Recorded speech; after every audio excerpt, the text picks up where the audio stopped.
Right. We return with the wallpaper. We return with the bipolar.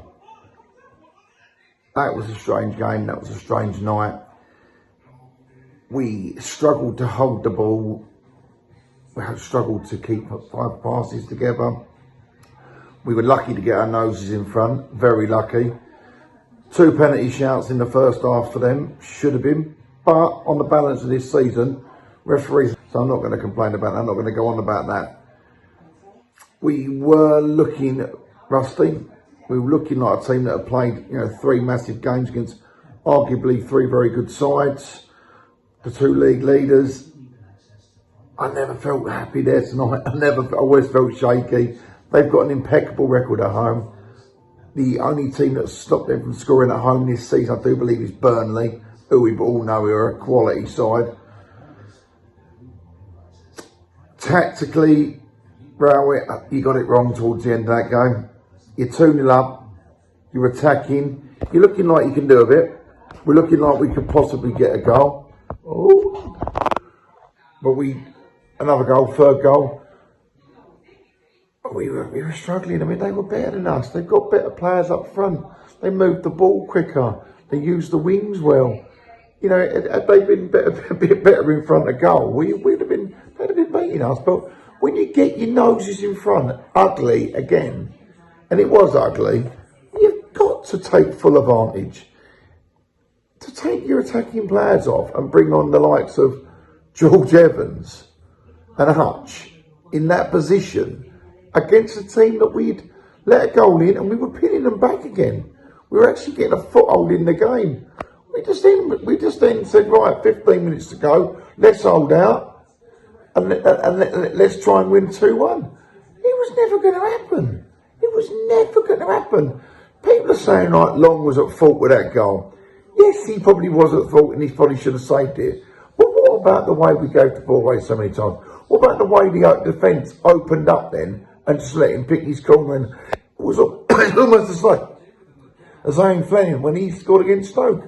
When it all opens up and then suddenly he picked exactly the same corner and he put it in there.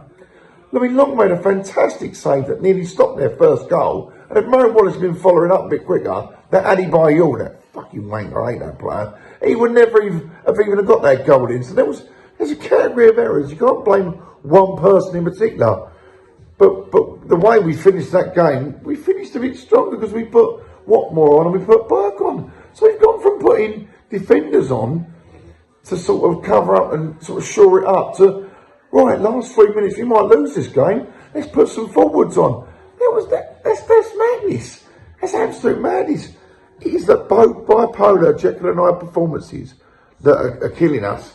I mean, if we'd won tonight, we were 1 point off Borough in 3rd, and we were up into 4th. Now we're kept in the middle. Now we've got pressure. Now we've got real pressure where we've got to beat Norwich. Now I'm hoping that we will get a full strength side out on Saturday. We've got to go with this. We've also got a forward through from the reserves, Charlie Hines' son, and he should be on the bench. He should be trying to bring him into the squad because we ain't got no forward players. Anyone who thinks that Volkslammer is going to fill in for Bradshaw if Bradshaw was to get injured because he's nowhere near the quality of player that we need in that position. I don't think the back four done that bad tonight. Cresswell done well. Cooper, Murray Wallace, same old performance.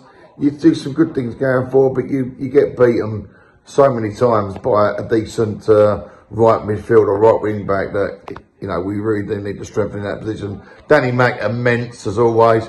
Matt Lamar, love him. He's such a challenging. He's such a Millwall kind of player. He's a Mill fan, as we know, and his dad now. So brilliant now. Shackleton went missing today. Leonard not too bad game, but he's been out injured for such a long time. We paired 2 people together who really have not played together against a very good Luton side. Honeyman looked out of depth tonight. He looked out of sorts. Good crossing for the goal, but apart from that, didn't do a lot. Zion Fleming, we can't rely on him every week to do it every week. It just ain't going to happen. Bradshaw done his tireless up front, and we should have He done well for our goal. We should have buried that game. Should have buried that game. Big game coming up against Norwich now, and I'm not very hopeful against that. Until Saturday. Come on, you Lions!